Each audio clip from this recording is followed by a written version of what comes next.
اعوذ باللہ من الشیطان الرجیم، بسم اللہ الرحمن الرحیم۔ رمضان رفا کی ٹرانسمیشن کے ساتھ رفا انسٹیٹیوٹ آف میڈیا سائنسز سے میں آپ کا میزبان متین فاروقی اور میرے ساتھ سر اکرام سلیری حاضر ہیں۔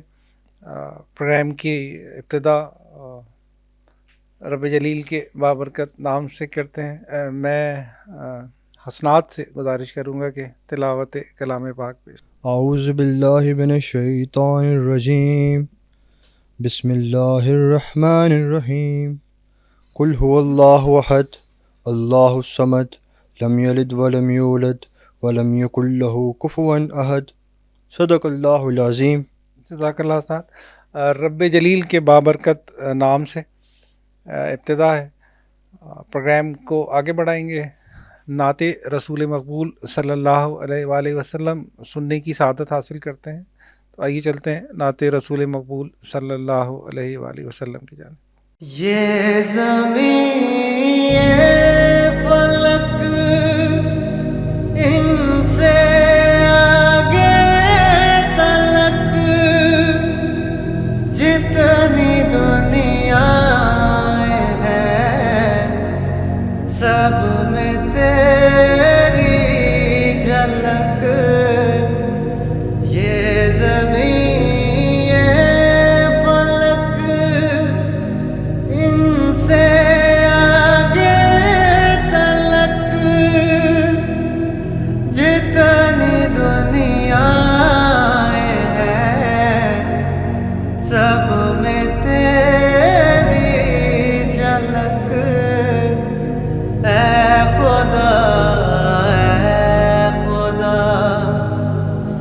جس نے کی جستجو مل گیا اس کو تو،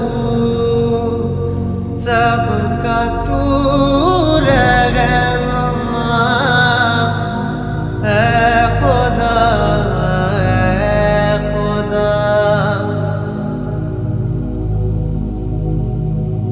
ہر ستارے میں آباد ہے ایک جہاں،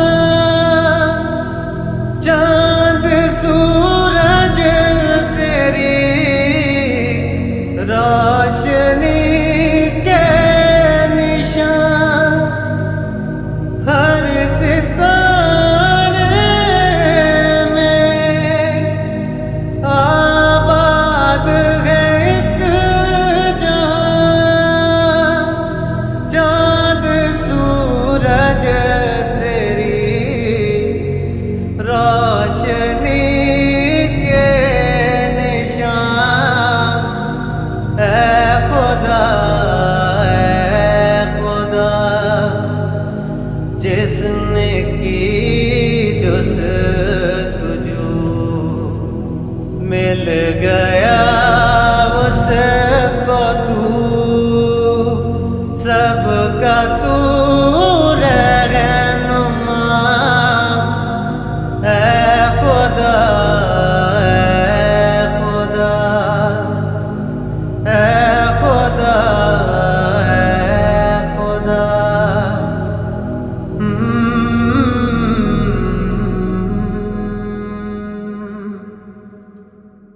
Considering a master's in game design and development.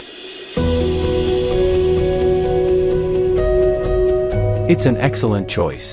But do remember, game studios in Pakistan prioritize skill over qualifications. However, international game companies typically value your portfolio, skills, and understanding of game philosophies. To pursue an MS degree, you should have a genuine passion for gaming, backed by a bachelor's degree in fields such as computer science, engineering, media sciences, AI, or other immersive technologies. At Rifa Institute of Media Sciences, Immersive Media Lab, we offer an intricate blend of creative processes, game theories, and design expertise. Join us for a discussion with our seasoned professionals and educators to chart your journey.